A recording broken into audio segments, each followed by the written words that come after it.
Even married, this man was kissing the maid in the kitchen. The two kissed passionately and even considered going further. But before that happened, the man's wife called out to her husband and the two stopped what they were doing. She says she's ready to go to the restaurant and asks if her husband has already dressed up too. The boss is a nice woman and greets the maid.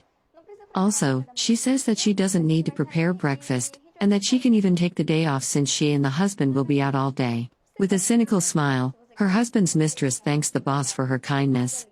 She then calls her husband to leave, and he, equally cynical, feigns excitement while the maid was getting ready and checking her work uniform. The man goes to her and says that later they can finish what they started, and they kiss again. He finally leaves with his wife. Hours later, after the two arrived from the mall, the maid was still cleaning the house.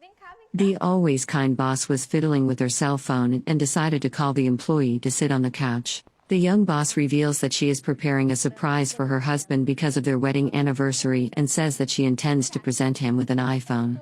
Not very happy, she says her boss, Adriano, will love it. The woman says that she is very anxious about the surprise and also curious to know what she will get from her husband. Not suspecting the affair between the two, she asks if her husband didn't tell what he was going to give for her, and the underhanded maid says she hasn't heard anything from him.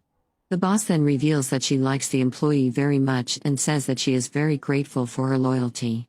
She says she knows that the maid's family lives far away, but she says that the employee is not alone as she has her and her husband as friends. The woman surprises the maid and says that when she becomes pregnant, she would like the couple's son to have the maid as a second mother as she is very special to the family. She continues, saying that the maid will get a salary increase as her husband was promoted at work and she wants the employee to achieve financial independence, and repeats how much the two like her and that she will be by the employee's side whenever she needs it, no matter what happens. The maid is clearly embarrassed and says she doesn't deserve to be treated so well. The boss doesn't seem to understand and says that of course she deserves to earn more and live better. She remains kind and says she will go shopping now and invites the maid to come along so the two can have fun as friends. The employee is then excited about the opportunity and accepts the invitation. The next day, wearing the new clothes she had bought with her boss, the maid was doing the dishes. The man notices that she is beautiful and doesn't think twice about hugging her from behind. But this time she refuses to kiss him, an attitude that confuses him, and she explains that she doesn't want his wife to see them that way. But the man without any scruples says that she need not worry and he tries to kiss her again. He is confused and says that at other times they have kissed with his wife at home, but she refuses and says they need to talk. The maid reveals that she no longer intends to continue this relationship. Adriano laughs at her and says she doesn't have that right, but the maid says that this is her wish and that it will be so. The man, however, is aggressive and grabs her by the arm, but she resists and says she doesn't want to continue with it because her boss Laura is a very kind person who has always treated her very well. What they did, she says, was a mistake, and this relationship must end for everyone's sake. Adriano grabs her arm again and repeats that she doesn't have that right and threat her of dismissal. He says that the wife won't mind when she finds out that the maid is a thief. She is confused and asks what he is saying. Adriano says it will be his word against hers. The maid shows to be truly sorry and says that she will tell the whole truth to the mistress. Adriano shows his aggressive side once again and yells at the poor maid. He says he will go to work, but when he comes back, he hopes she has pretended that none of this happened and claims that at night he will pick her up from her room. He leaves and the maid is in a difficult dilemma, not knowing what to do. Before leaving, Adriano seems to be up to something. He takes a watch and puts it on an outfit without revealing what he intends to do. A little later, the wife gets out of bed, goes to the living room, and notices that the maid is looking sad. Nervous, she reveals that she needs to tell some things to the boss who is available for the employee. The two go to the couch and sit down facing each other.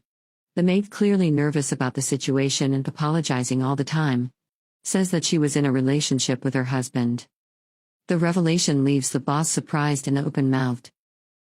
She doesn't believe her husband was cheating on her with her dear employee, whom she treated as a friend. Soon after, the husband comes home from work and is startled to see the two women talking on the couch. The wife greets him screaming and asks how he had the courage to do that to her. The husband asks her to calm down and, always cynical, says that nothing the maid said is true, but the employee is not silent and says that enough lies. She reveals that she told her boss everything. Adriano tells the maid to keep quiet and never tired of lying, says that the maid made up the story to hide that she is a thief. And the naive wife seems to believe, but Adriano had a plan and asks her to show her what she keeps in her apron pocket. She gets confused and starts feeling her apron. She discovers that in one of the pockets is Adriano's watch. The wife asks what is going on and the husband tries to take advantage of the situation. He says he caught the maid robbing the couple's room and that she threatened him with lying about them having an affair. Adriano lies more and says he didn't say anything because he wanted to give it a second chance. The wife is outraged and Adriano takes advantage of it even more. The cynical husband says that when this happened, the wife was sleeping. The wife actually believes Adriano and calls the maid a thief and ungrateful. The employee tries to explain herself, but he interrupts her and says that she was aiming to deceive his wife and end their marriage. Almost crying, the boss says that she will never forget what the maid did to her and that she regrets having treated the humble woman as a real friend. She then takes the poor woman by the arm aggressively and leads her to the street without giving her a chance to explain herself. The employee is thrown on the street, sad and humiliated by such a revolting situation. Days later, a neighbor knocks on the apartment door and is welcomed by Adriano's wife. She asks if it would be possible to get some sugar and the always nice woman says she can make herself comfortable. In the kitchen, the neighbor asks where the maid is. She is confused as that woman had worked in the house for years and seemed to be very competent. The woman then reveals that the employee was fired after she discovered that the maid was a thief and that she even tried to convince her that she had a relationship with her husband. The neighbor feigns surprise, but remembers that on one occasion she had caught her husband and the maid kissing in the hallway of the apartment. But at the time she pretended she hadn't seen anything. And she decides to tell what she saw and claims that the maid wasn't making anything up. The wife is confused once again and the neighbor reveals that she was thinking of telling, but that she did not want to intrude on someone else's marriage, but apologizes for this decision. Perplexed, THW wife asks if then the maid had told the truth and the neighbor confirms that she did, and the woman starts crying, not believing that her husband was able to do this to her. Sooner or later, the truth always comes out. What the maid did wasn't right, but Adriano wanted to blame her for something she didn't do. Anyway, they both hurt me. And what I'm sure is that I don't want people who don't respect me. I hope they change for the better and regret how disloyal they were.